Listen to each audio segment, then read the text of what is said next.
नमस्कार दोस्तों, आप सभी का बहुत बहुत स्वागत है हमारे यूट्यूब चैनल जस्ट नॉलेज में। और आज की इस वीडियो में हम बात करेंगे संविधान में संशोधन के बारे में।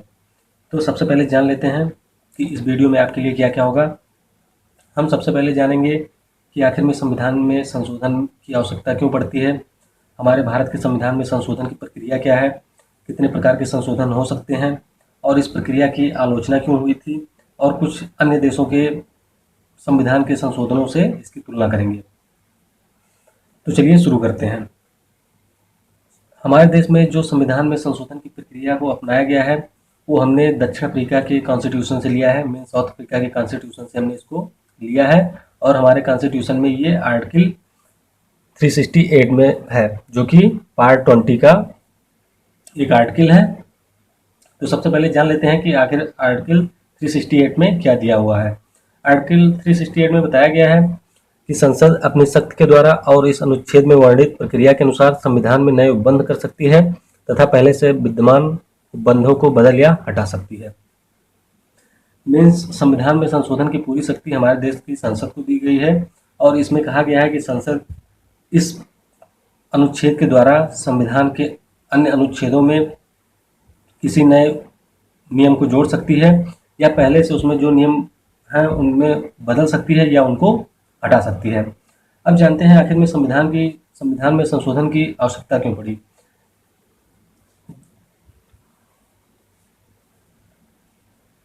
दुनिया के जितने भी संविधान बने हुए हैं सभी में संविधान संशोधन की आवश्यकता पड़ती है और उसे समय समय पर परिस्थितियों के अनुसार या आवश्यकताओं के अनुसार उनमें संशोधन किया जाता है। अब संविधान में संशोधन की आवश्यकता इसलिए पड़ती है क्योंकि जिस समय किसी भी देश का संविधान बना होता है उस समय की व्यवस्थाएं, उस समय के कानून, उस समय के नियम, उस समय की जनता के द्वारा निर्णय सब अलग अलग होता है। लेकिन धीरे धीरे जैसे समय बीतता जाता है तो संविधान में संशोधन की आवश्यकता पड़ती जाती है। इसीलिए सभी देश के संविधानों में इसको अपनाया गया है। तो हमारे देश के संविधान के अनुसार भाग 20 के आर्टिकल 368 में संविधान के संशोधन की प्रक्रिया को बताया गया है। अब चलिए हम बात करते हैं कि आखिर में संविधान संशोधन की प्रक्रिया क्या है। अगर हम बात करें भारत के संविधान संशोधन की तो ये संसद के सदन से प्रारंभ होती है। मीन्स हमारे संसद के जो दो सदन होते हैं, लोकसभा और राज्यसभा, संविधान संशोधन की प्रक्रिया वो किसी एक सदन में प्रारंभ की जा सकती है। हालांकि कुछ अन्य देशों में संविधान संशोधन की प्रक्रिया को जनता के ऊपर भी छोड़ा गया। मीन्स जनता संविधान के संशोधन के लिए अनुमोदन कर सकती है, संसद को ये सुझाव दे सकती है कि संविधान में संशोधन किया जाए। अब बात करते हैं दूसरे की, तो उसमें कहा गया है कि दोनों सदनों में पास होना अनिवार्य है। मीन्स अगर संविधान में कोई संशोधन करना है तो वो संसद के दोनों सदनों में पारित किया जाएगा। इससे कोई फर्क नहीं पड़ता है कि संसद के किस सदन में उसको प्रारंभ किया गया है।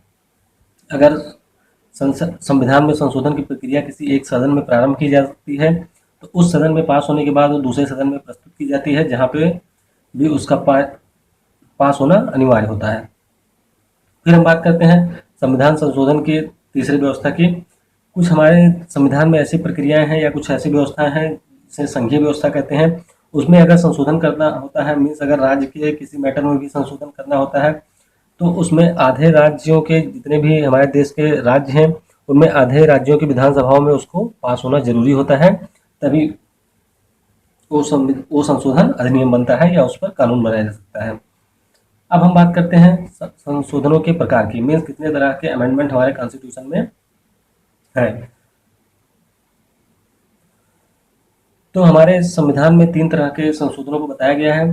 सबसे पहला संशोधन है साधारण बहुमत के द्वारा, मीन्स सिंपल मेजॉरिटी के द्वारा, विशेष बहुमत के द्वारा, उसके बाद में संसद के विशेष बहुमत द्वारा और आधे राज्यों के विधानमंडलों की संमति के उपरांत संशोधन। तो पहले हम जानते हैं कि साधारण बहुमत क्या होता है। जैसा कि आप सभी को पता होगा कि हमारे संसद में, लोकसभा में 545 सीटें हैं। मान लीजिए कि किसी संविधान में संशोधन करना हुआ तो उस दिन, जिस दिन संशोधन का बिल पास हुआ या प्रस्तुत किया गया लोकसभा में, उस दिन यहाँ पर 400 लोग प्रेजेंट हुए। 400 लोग प्रेजेंट हुए और उनमें से 350 लोगों ने वोटिंग किया। तो अगर जितने लोगों ने वोटिंग किया है उनमें से अगर आधे से मतलब आधे से ज़्यादा मेजॉरिटी से ये पास हो जाएगा। मीन्स कह सकते हैं अगर 171 लोगों ने वोट दे दिया तो ये हमारा साधारण बहुमत के द्वारा पास माना जाएगा। मीन्स जितने भी हमारे मेंबर प्रेजेंट होते हैं उनके अगर साधारण बहुमत में उनके द्वारा दिया गया वोट अगर टोटल प्रेजेंट मेंबरों के 50% से एक ज़्यादा हो जाता है तो उसे साधारण बहुमत के द्वारा उस संविधान के संशोधन को पास माना जाता है। अब हम बात करते हैं विशेष बहुमत की। अगर हम बात करें विशेष बहुमत की तो मान लीजिए कि इन 542 में से 480 लोगों ने पार्टिसिपेट किया वोटिंग में और 480 लोग प्रेजेंट रहे, तो इनके सबसे पहले साधारण बहुमत से ये पास होना चाहिए। मीन्स अगर 241 लोगों ने वोट दे दिया तो इसे सिंपल मेजॉरिटी से पास माना जाएगा। उसके बाद में जितने लोगों ने वोट दिया है उनके 2/3 मेजॉरिटी से अगर ये पास होता है तो इस प्रक्रिया को विशेष बहुमत के द्वारा पास माना जाता है। मीन्स अगर 480 मेंबर में से 320 मेंबर ने इसके लिए वोट दे दिया, मीन्स उन्होंने अपना मतदान इसके पक्ष में किया, तो ये माना जाएगा कि ये संशोधन या ये बहुमत ये विधेयक पास माना जाता है। तो ये हुआ हमारा साधारण बहुमत। साधारण बहुमत में जितने लोग प्रेजेंट होते हैं उनके 50% से एक ज़्यादा लोगों ने अगर उस विधेयक के पक्ष में मतदान कर दिया, उस संशोधन के बिल के पक्ष में मतदान कर दिया, तो ये माना जाएगा कि वो पास हो गया। विशेष बहुमत की प्रक्रिया में हालांकि ये प्रक्रिया दोनों सदनों में समान रूप से चलाई जाती है और दोनों सदनों में समान रूप से इसका पास होना जरूरी होता है। विशेष बहुमत में 2/3 मेजॉरिटी से इसे पास होना जरूरी होता है। मीन्स जितने भी मेंबर हैं वोट दिया है उनके 50+1 से और उसके बाद में जितने मेंबर प्रेजेंट हैं जिन्होंने वोटिंग दिया है उनके 2/3 मेजॉरिटी से अगर कोई अमेंडमेंट पास कोई बिल पास होता है तो उसे संशोधन के लिए कोई बिल पास होता है तो 320 लोगों को वोट देना उसके पक्ष में जरूरी होता है। फिर हम बात करते हैं कि कुछ अमेंडमेंट हमारे ऐसे होते हैं जिनमें राज्य के विधान मंडलों की भी सहमति जरूरी होती है। उसके लिए संसद के विशेष बहुमत के द्वारा और आधे राज्यों के विधानमंडलों में साधारण बहुमत के द्वारा मीन्स सिंपल मेजॉरिटी के द्वारा अगर कोई संविधान संशोधन विधेयक पास किया गया तो उस विधेयक को पास माना जाता है। अब हम बात करते हैं कि साधारण बहुमत के द्वारा कौन कौन से मुद्दों पर या कौन कौन से विधेयक को पास किया जा सकता है। मान लीजिए किसी नए राज्य का निर्माण करना हुआ हमारे देश की संसद को, तो उसके लिए वो साधारण बहुमत से पास कर सकती है।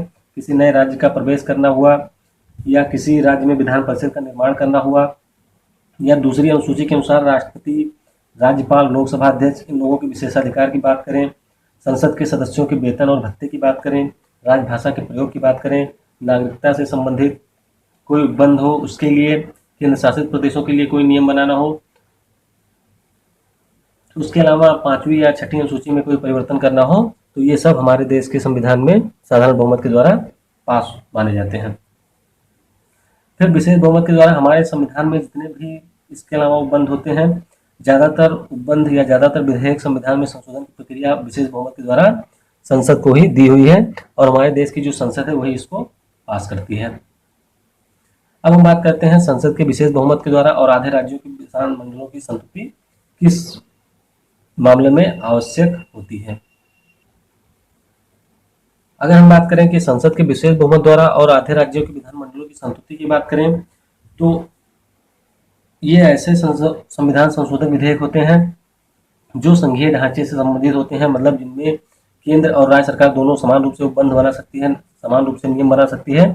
उनके उस तरह के संविधान संशोधन विधेयक को संसद के विशेष बहुमत द्वारा और आधे राज्यों के विधानमंडलों की संमति या सहमति के उपरांत ही संशोधित किया जा सकता है। अब जैसे मान लीजिए आपको पता होगा कि राष्ट्रपति का जो चुनाव होता है उसमें राज्यों की विधानसभाओं के इलेक्टेड मेंबर और उसके अलावा संसद के दोनों सदनों के सदस्य पार्टिसिपेट करते हैं। मीन्स इनमें राज्य के विधानमंडलों का भी योगदान रहता है। तो इसीलिए अगर राष्ट्रपति के निर्वाचन और इसकी प्रक्रिया में कोई संशोधन करना हुआ तो इसके लिए इस तरह के संशोधन की प्रक्रिया को अपनाई जाएगी। उसके अलावा उच्चतम न्यायालय और उच्च न्यायालय की कोई प्रक्रिया हुई, 7वीं अनुसूची से संबंधित कोई विषय हुआ, संसद में राज्यों के प्रतिनिधित्व का विषय हुआ, या संविधान में संशोधन करने की शक्ति और इसके लिए प्रक्रिया की बात हुई। मीन्स अगर हमें आर्टिकल 360 में अमेंडमेंट करना है, आर्टिकल 368 में हमें अमेंडमेंट लाना है, तो इसके लिए इसी प्रक्रिया के द्वारा संशोधन किया जा सकता है। तो ये हुआ हमारा संशोधन के प्रकार। अब हम जानते हैं कि इस प्रक्रिया की आलोचना क्यों हुई। किसी विशेष निकाय की कमी, इसका मतलब समझते हैं। अगर हम बात करें अमेरिका की, तो अमेरिका में एक संवैधानिक सभा बनाई गई है। मीन्स संविधान में संशोधन करने के लिए एक विशेष निकाय बनाया गया है अमेरिका में, जिसे संवैधानिक सभा कहते हैं या एक संवैधानिक परिषद है। हालांकि हमारे देश के संविधान में ऐसे कोई भी किसी भी निकाय को नहीं बनाया गया है। मीन्स ऐसे किसी निकाय की व्यवस्था नहीं की गई है जो संविधान में संशोधन में भाग दे। फिर बात करते हैं सेकंड आर्टिकल की। तो कहा गया है कि संशोधन की शक्ति संसद में निहित, इसकी भी आलोचना हुई, क्योंकि आप लोगों को पता होगा कि अगर हमारे संविधान में कुछ भी संशोधन करना हुआ तो वो प्रक्रिया संसद के किसी सदन से ही प्रारंभ होती है, और उसके लिए संसद का कोई मंत्री, मीन्स केंद्र सरकार का कोई मंत्री या संसद का कोई सदस्य इस तरह के विधेयक को प्रस्तुत कर सकता है। बहुत से देशों में जनता को भी यह अधिकार दिया गया है। अभी हम जानेंगे किन किन देशों में इसका अधिकार दिया गया है। फिर हम बात करें जो इसकी तीसरी आलोचना हुई इस प्रक्रिया की, वो है साधारण विधेयक की तरह पारित होने के समान है। मीन्स मैंने बताया अभी आपको कि ज़्यादातर जो हमारे संविधान में संशोधन किए जाते हैं वो विशेष बहुमत के द्वारा ही किए जाते हैं। मीन्स साधारण बहुमत के द्वारा और संसद के विशेष बहुमत द्वारा और आधे राज्यों के विधानमंडलों की संमति के उपरांत बहुत ही कम संशोधन संविधान में किए जाते हैं। ज़्यादातर संशोधन विशेष बहुमत के द्वारा ही किए जा सकते हैं। मीन्स विशेष बहुमत के द्वारा किए जाने का इसका इसलिए विरोध हुआ क्योंकि जैसे कोई साधारण विधेयक संसद में प्रस्तुत किया जाता है और जिस पार्टी की मेजॉरिटी होती है राज्यसभा में या विधानसभा में, वो आसानी से उसको पास करवा देती है। तो जिस तरह से कोई साधारण विधेयक संसद में पास होता है, उसी तरीके से संविधान संशोधन विधेयक भी पास हो जाता है। तो इन 3 कारणों से हमारे संविधान संशोधन की प्रक्रिया की आलोचना भी हुई। अब हम बात करते हैं कुछ विशेष तथ्यों की, कुछ अन्य देशों के संविधान संशोधनों की तुलना करते हैं अपने देश के संविधान संशोधन से। ये एक बात जान लीजिए कि हमारे देश की जो संविधान में संशोधन की प्रक्रिया है वो ना तो इंग्लैंड के समान बहुत ही आसान है और ना ही अमेरिका के समान बहुत ही कठिन है। मैं कह सकते हैं अमेरिका में किसी भी संशोधन को पास होने के लिए 2/3 मेजॉरिटी जरूरी होती है। अमेरिका में किसी भी संशोधन को पास होने के लिए 2/3 मेजॉरिटी जरूरी होती है। उसी प्रकार से अगर हम बात करें साउथ अफ्रीका की, बात करें रसिया की, तो रसिया में किसी भी संशोधन को पास करने के लिए उसके सदन के 3/4 मेजॉरिटी की जरूरत होती है। मीन्स अगर 75% लोग उसके फेवर में वोट देंगे तभी उस संशोधन विधेयक को पास माना जाता है। अगर हम बात करें स्विट्जरलैंड की, तो स्विट्जरलैंड में जनता को ही प्रक्रिया शुरू करने का अधिकार है। मीन्स जनता के द्वारा या जनता के प्रतिनिधि या जनता का कोई भी व्यक्ति, स्विट्जरलैंड की जनता में से कोई भी व्यक्ति संसद को ये सिफारिश कर सकता है कि संविधान में इस विषय पर संशोधन किया जाए। उसी प्रकार से रूस और अगर इटली की हम बात करें, तो रूस और इटली में भी जनता को संविधान में संशोधन करने या अनुमोदन करने का अधिकार दिया गया है। तो इसी के कारण हमारे संविधान में इस तरह के संशोधनों की काफ़ी आलोचना भी हुई।